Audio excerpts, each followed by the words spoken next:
Ako po si Harold Olesco. Ako po isang product advisor sa Birchwood Honda Regent. I've been working there for about 1.5 years now.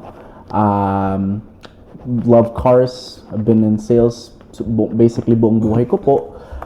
So I like helping people out, making people comfortable, lalo na sa pagbibili ng sasakyan, as it's a very, very big stepping stone, especially if you're new to Canada, right? You need something to get around with. So buying a car, definitely I like helping people out na bago pa sa ating bansa. Nabanggit mo kanina yung gustong tumulong talaga sa ating mga kababayan sa pagpili o sa pagbili ng sasakyan, ng kotse. So, pag-usapan natin po, syempre may dalawang side palagi yan.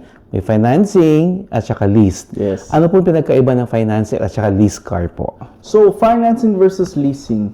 Karamihan ng mga customer ngayon actually nagli-lease. Kasi the way things are right now, we don't know where our life is gonna be, let's say in 3 to 4 years. Now, the main difference between financing and leasing is financing, think of it as a shotgun marriage. Kumbaga, you're sure na ayun na talaga yung sasakyan mo. Kanyari, bibili po kayo ng CRV. Okay, this is the car I'm gonna own for the rest of my life. Ito na yun. Now, si leasing, think of it na parang boyfriend-girlfriend na kayo. You wanna feel things out para magde-date muna kayo.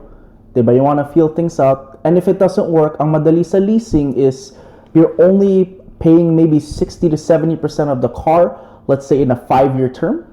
You're only paying a portion of that. So, maliit ang inyong payments at saka mas madali po makaalis sa loan nyo. So, that means in 3-4 years, let's say nag-iba lifestyle nyo, we can go to another car. We can get out of the, let's say the CRV, we can get out of the CRV and move on to another one, and it's easier to get out of it. Okay po.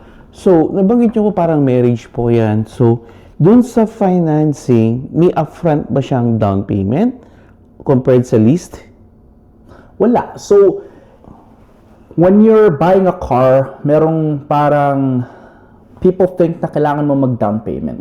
Not necessary. Sometimes yes, most of the time no. Karamihan ng mga kliyente po na bumibili ng sasakyan sa akin, hindi nagda-down. Because obviously, we want to save money, right? A lot of people, wala tayong 5,000. Okay, here's 5,000. Karami ng mga tao walang ganun. So that's why they're financing, because wala silang lump sum payment. So you don't necessarily need to actually have a down payment either for leasing or financing, which is the beautiful thing about it. Kasi that's what it's there for. So you don't have to pay a big amount of money. Kasi po, based sa, may share ko lang experience ko. Pag nagpunta ako sa isang shop, gusto mo itong sasakyan na ito, maglagay ka lang ng sigurong 500. Ano yung mga ganun na sales strategy? Ba't natatanong pa sila ng ganun? Karamihan ng why people do that, like especially dealers, kasi main reason being they want to get some sort of commitment from you. Sa dealership po namin sa Birchwood Honda Regent, humihingi rin po kami ng $500 deposit to hold the car. So basically, when you give me that $500, we're getting a commitment from you, the customer. Because we don't want you, backing out of the deal kind of thing, right? Unless may nangyari sa buhay mo na that affects your ability to buy a car. A $500 deposit will be given back to you when you pick up the car. So essentially, that is just telling me, okay, ready na siya bumili. Okay, eto na yun. Sa financing po, kapag ako yung nagpunta ulit, gusto ko magpa-finance, ano yung mga requirements to be eligible to be a car owner kapag financing yung route na pipiliin ko po? So for financing, really depende po. How long have you been in the country for? Do you, how's your credit situation like? Marami pong variables. Pero usually, ang kailangan lang namin sa dealership namin is pay stubs. Kung PR ka, PR card. Kung citizen, don't worry about it. Or if you're a new person in the country, typically we would ask you for a work permit or a student permit, either way, and a driver's license. Kasi kailangan natin ng driver's license, diba, para makapag-drive. So, really those things, super, that's what we require from you. Especially mga bagong dating natin mga kababayan, no? Kailangan talaga ng necessity ang car dito. Yes. Hindi siya luxury, no? So, wala pa siyang trabaho, pwede ba siya maka-own ng car through financing? So, pag wala tayong trabaho, dyan, medyo tricky yan. Kasi kung yari ako si bangko, sabihin ko, tatanungin mo ako, pwede po pahingi ng 20 mil? Mahirap magbigay ng 20 mil pag wala kang income. How are you supposed to pay me back the 20,000 na ilo-loan ko sa'yo? So medyo mahirap yon. Now, there's ways around it. We have thought of ways around it. Pero usually, we would need some source of income po. Okay. So, financing yan. Compared kung gusto, sige, no problem, maglilist na lang po ako. Same requirements mo Ganun ba? din po siya, yes. Okay. No matter what, kasi either way, you're gonna be borrowing money from, whether it's Honda, whether it's a bank, either way, we would need some source of income. Misconceptions ng leasing. Ano ba yung para matanggal po yung ating, kasi maraming kuro-kuro dyan eh. Huwag ka mag-lease, huwag ka mag-financing. Yeah. Anong pinagkakaiba ng mga ganyan? So, the biggest thing na naririnig ko from people is, huwag ka mag-lease. You're not owning the car. Tanong ko sa'yo, pag mag-finance po ba kayo, do you own the car? Hindi. Hindi. Alam mo kung sino may-ari? Si bangko. bangko. So, ang maganda kay lease, like I said kanina, you're only paying a portion of the vehicle, whether it's 60 to 70%, depende po doon sa residual or yung buyout natin. Financing, you're just gonna pay the full 100% of the vehicle in, however long you're financing for. Nabanggit mo yung buyout. Mamaya babalikan natin yan sa list. No? At saka for sure sa financing, walang buyout niyan. Wala po. So, when you're financing, kunyari, sabihin natin, yung sasakyan na bibili nyo is 45,000 plus taxes. So, let's say that totals to 50K. Ayun yung principal amount nyo. So, that principal amount, essentially, what that is that is what your buyout is. Correct. So, from now, bumili ka ng sasakyan, yung 50,000 na yun, that's it. 7 years, after 7 years, say na yung sasakyan fully. So, nag-lease ako. Ano yung mga roles and responsibility ko bilang lessor doon sa list, sa sasakyan? So, with leasing, the main thing that comes to people's mind is yung kilometers. Kilometers, it's a little tricky sometimes because a lot of people, karamihan sila, they don't know how much they're driving a year. Now, most people do about 15 to 20,000 a year, which is what most people do when they're leasing. So, there's many options, especially kay Honda. You can lease from 20,000, 24,000, 32,000 kilometers. Depende po sa lifestyle nyo. And people say they need to take care of the car. They need to do all the maintenance on it. Of course, right? We want to take care of our cars para long-lasting siya. Pero ang misconception is lahat ng kailangan gawin sa sasakyan, kailangan gawin. Like, for example, if you have rock chips, you need to get that done. Not necessarily. Kunyari, may MPI claim kayo. You need to, or there's a big dent in your car. You don't necessarily have to fix it. But let's say in 3 years of owning the car, gusto mo siya trade. That'll take a dent doon sa inyong trade-in appraisal. So obviously, we want to get that done. Get a claim with the MPI para mas madali. Those are kind of the bigger misconceptions, lalo na yung you don't own the car. Yan yung common talaga eh. Pag yung nakakausap natin lahat, educated. No? So kaya nga dito po tayo, kausap po natin si Harold para mas ma-educate po tayo sa tamang something route, either lease or financing. Mabalik po tayo doon sa leasing pa rin po. Doon sa any modifications po ng contract, may any modifications ng lease, kasama po po yan? Paano po po yan? Paano pong modification? Let's say may 5-year, usually ilang years ang lease? So with Honda, typically you can go from a 1-year lease all the way up to 5 years. Karamihan po ng ating mga kababayan, nagpa 5-year lease sila para hindi masakit sa bulsa yung payments natin. So the longer your term is, the lesser your payment is. Pero the longer your term is, mas mataas ang rate natin. Correct. So that's and then there's different variations. How many kilometers on, like, let's say a 24-month lease or 2-year lease, you could do 40,000 kilometers in the next 2 years. Marami pong variation yun. Okay. So sa lease, may tiering ba yung kilometers for every year na yung ina-apply nila? Let's say 1 year, ilang kilometers allowed lang? Usually it's about 20,000 is what most people do. But obviously, as you put more kilometers, let's say you go over the 20,000 kilometer range, you're gonna get penalized if you were to keep the vehicle. So sabihin natin, in 5 years, yung kilometer cap nyo is 100,000. Pero nasa 101,000 tayo. Some dealerships or some companies, they penalize you maybe 12 cents a kilometer. Pero a lot of the time, they have workarounds it. Basta, just don't go over it super, like 20,000 kasi then medyo mahirap. So pag bilhin Winnipeg lang, okay lang siguro yung mga ganun na No problem. kahit mahilig ka mag-travel outside. Winnipeg is a small city. There's not a lot of traveling to do. Really, ang leasing medyo mahirap pagka you do a lot of highway driving. Because I know some people, they do upwards to 40,000 kilometers a year. In which case, ang advice ko sa'yo is just finance because it's difficult to kind of keep it within that kilometer cap. Balik tayo sa leasing. Let's say may nangyari naman sa sakyan. Sino ang may liability ba yung yung lessor or? So, ang maganda sa leasing is kunyari nabangga tayo, Yes po. malaki ang MPI claim natin. You know, let's say it's a $20,000 claim, you don't have to keep that car. Kasi as a car owner, kayo po, do you want to keep a car with a $20,000 claim?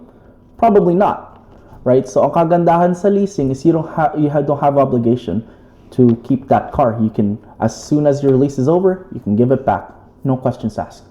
And obviously get that damage fixed kasi hindi siya safe for Manitoba roads pagka malaki yung damage. I see. For tax implication, no? Sa lease, anong advantage niya? So with leasing, ang maganda sa lease is kunyari may business tayo. You can claim that the vehicle under your company name and you can write it off completely, which is really, really nice. Actually, I just had a customer the other day, meron siyang alternative healing business. He is doing a 5-year lease and he put everything on his company. So at the end of the year, mara-write off niya. Compared to financing. Financing, you can only claim the interest that you pay over the last year. So, yung lease, nag-apply ba rin sa anong type of cars? So, yung Brand new lang. Brand new lang Brand siya. new lang. Okay. In some cases, pag yung credit nyo medyo challenged, some places like Birchwood Credit Solutions, they offer leasing on used vehicles just so they can help you rebuild your credit kung sakali. Okay. So how about yung nauuso na ngayon ng electric vehicle? Kasama po ba yan sa nililist natin? O? So Tesla's a good example. If you actually go on Tesla's website, I don't know why, but it says rent. Kunyari gusto mo bumili ng Tesla, gusto mo lease, nakalagay it's a rent option. Technically, it's leasing, but you are able to lease electric cars. I know Kia has a really good leasing program. At saka ang kagandahan din sa electric cars is meron tayong government rebate. Pag bumili po tayo ng brand new na electric car, you have a $9,000 rebate that you get from the government. Okay. Very good information po yun. So, sa financing, kapag let's say usually ilang years yun natin pina-finance yan? Most people 2 to 7 years. Right now, most people do 7. They want to keep yung payments nila as low as possible. And then it's an open loan. So, meaning ng open loan is you can pay it off whenever you want. So, let's say, in 2 years, nanalo kayo ng loto. You can pay that car off. Wala po tayong penalty. Wala penalty At doon. least with Honda. Compared sa leased, after 1 year, let's say 2-year or 3-year contract, anong mangyayari nun? So, let's say you do a 3-year contract, tapos na po yung 3-year contract natin, you have 3 options. You can buy out the car, you can trade in the car, or you can return the car. Now, karamihan ng mga tao ngayon, mga kliyente ko, is they actually trade the car in because they have a lot of equity that they've built up in years of ownership with the car. So, yung equity na yon, we can put towards the loan or pwede natin siya i-cash out. I've had some customers who have 7, 8, 9, even $10,000 in equity. Kinash out nila yun. They have $10,000 just from owning a Honda. Okay. Paano siya sa trade-in? Paano siya nagbi-build ng equity yan? So, leased. Ang maganda sa Honda is it holds its value. So think of your car, in 3 years, you want to trade it in. Yung loan amount nyo is $20,000, pero the price of your vehicle is $30,000. When you do the math, your loan is here, but your value is up here. So 30 minus 20, may 10,000 ka. Tapos gagamitin yung equity to... You can use the equity towards the next car so you can keep your payments lower or the same. Or what I've seen people do is cash it out. Okay. So, kapag buyout, ano naman yung process yan? Paki-expound tayo ng So, konti dyan. with a buyout, let's say nag-lease kayo ng Civic, yung buyout nyo or yung residual value after 5 years is $10,000. Just to keep the number simple. Yung $10,000 na yun, when you want to buy out the vehicle, pwede mo siya i-refinance or you pay cash or you can go through your bank. Whichever the best option is, tutulungan po kayo ng aming finance department no matter what. So when you're wanting to buy out a car, kailangan nyo i-safety yung sasakyan. Now, it needs to be a valid Manitoba safety done at the Honda dealership you're buying the vehicle, buying out the vehicle. So kaya sa amin, bumili kayo na sasakyan sa akin, in a couple years gusto nyo siya buy out, kailangan po ng valid Manitoba safety na galing sa dealership namin. Otherwise, it won't work. Marami tayong nakikinig sa outside Canada. Yung safety, ano bang ibig sabihin ng safety? So safety essentially, dito, I'm pretty sure it's a Manitoba thing only. Essentially, it is a inspection of your vehicle to make sure it is safe for Manitoba roads. So it's a big checklist of things, mainly brakes, suspension, tsaka rust. Rust is a big one. Pag yung sasakyan nyo is rusty, sometimes it might not pass safety. But yeah, it's mainly brakes, suspension parts, and other things like that that would affect yung safety nung sasakyan nyo. Of course, balik tayo sa leasing. Parang interesado talaga ako sa leasing. Bili na! Sa leasing, of course, again, babalik ako may contract. Let's say, 3-year contract yan. On the first year, ayaw ko na.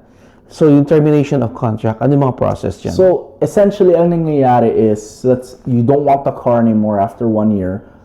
Tawagan niyo ako. What happens is, let's say, after a year, medyo mahirap yun because you're gonna have what's called negative equity, which is the opposite of positive equity. Instead, yung loan nyo nandito, pero yung car value nyo nandito. Mataas pa rin ang value niya kasi 1 year pa lang. Pero kakakuha nyo lang ng sasakyan, di ba? So, with the 1 year, you will have some negative equity. So, let's say 40,000 ang inyong loan, 35,000 ang inyong car value. So, you have to pay that $5,000 out of pocket. Or kung kailangan nyo pa ng sasakyan, that 5,000, let's say, will be put towards the next vehicle. So, marami tayong naririnig rin, mag-lease ka na lang kasi every year bago sasakyan mo. Kano siya katotoo? It's not every year. Usually, mga 3 years siya. Like I was just mentioning earlier, pag after 1 year, may negative equity ka. But in 3 years, you would have worked through your payments enough na you'll start to see some positive equity come in. Like I said kanina, 3 years down the line, you'll probably have $4,000 or $5,000 in positive equity. But that's also very, very market dependent. With the way things are, if you were to buy a hybrid car versus a gas car, chances are yung hybrid, it'll be worth more money in the future kasi that's just the way the world is heading. Gas cars are slowly starting to die down. So hybrids will probably go up in price a little bit more. Okay. Yung next question, sagot mo na. Yung trend ng sasakyan, Yes. gas, hybrid, and EV na ngayon. So, right now, karamihan ng mga tao is bumibili ng hybrid just because 1, mahal ang gas. We want to save as much money as we can. And 2, that's just the way things are heading. That's what the government is pushing us to do. EVs, dito sa Manitoba, for me, personally, hindi ko pa siya recommend kasi wala tayong infrastructure. In places like Vancouver, BC, Toronto, or kung saan man, the bigger cities in Canada, getting an EV is okay kasi marami silang mga chargers, they have the infrastructure for that. Dito sa Winnipeg, I can only name 1 supercharger for a Tesla, and that's in Polo Park. That's the only place sa Winnipeg that you can actually charge your Tesla quicker. At saka sobrang lamig dito. Hindi ko Tsaka alam yung kung winds, yung weather malamig. conditions. When it gets really, really cold, we see some EVs lose 30% to 40% battery life. Now, it's up to you if you're okay with that. But as the technology kind of evolves, hintayin na lang natin bago, we get to the point na wala na masyadong battery degradation over the winter.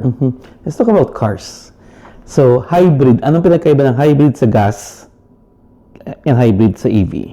So hybrid, it's kind of in the name. It's a hybrid of two things: internal combustion engine or yung gas motor natin, and an electric motor. A good example is a CRV hybrid.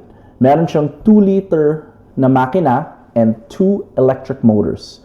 So those two things work in conjunction together. With the hybrid, ang ginagawa niya is it recharges itself with regenerative braking. So anytime you take your foot off the gas, anytime you hit the brakes, mag-charge ang battery by itself. Now, there's what's called a plug-in hybrid where you plug the car in. So it essentially works as an electric car. May sarili siyang battery, which you could still recharge with regenerative braking.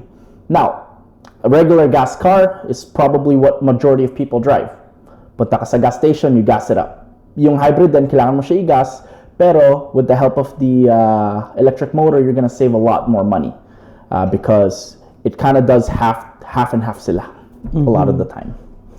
Napapansin mo pag traffic lights, biglang maghihinto, then green biglang aandar. Anong tawag doon? So it's a feature called auto idle stop. It's basically, kunyari nasa red light kayo, your car turns off, you're like, oh my god, sira sa sakyan ko. And then you take your foot off the gas and it goes again. Essentially, it helps you save gas because it turns off the car while you're just idling. Okay, so hindi naman siya hybrid. No, hindi po siya hybrid. Yung hybrid, it only classifies as a hybrid is if it has an electric motor. Okay. So ano naman yung potential risks and benefits natin, sa pag-release ng car at saka financing? Well, there's really no risk involved with either or. I guess with financing, yung risk is hindi mo magugustuhan yung sasakyan. And then you're stuck in that car for X amount of years before you're able to get out of the loan clean. Clean means wala kayong negative equity. Now with leasing, it's easier to get out. Instead of waiting 5 years with financing, with leasing it'll only be 3 years. So there's really no risk, only benefits with either or. Sa leasing, ang maganda sa kanya is you get out of it easier. Financing, sa'yo na yun. Okay, last 2 questions, bilang product advisor, ako isang client, nag-walk-in sa'yo, anong the best na pwede mo i-advise sa akin? Well, ako po, the way I handle my business is I cater to the customer, right? Kung ano po ang kailangan mo, i-guide kita sa proper direction. So, kunyari, if you're someone my age, gusto mo ng medyo mabilis na sasakyan, hindi kita bibentahan ng Pilot.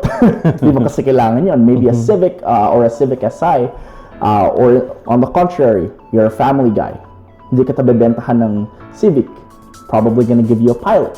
I want to guide people in the right way, so hindi sila they're not gonna regret buying the wrong car. Hindi sila magsisisi na, oh, I should have bought this, I should have bought that.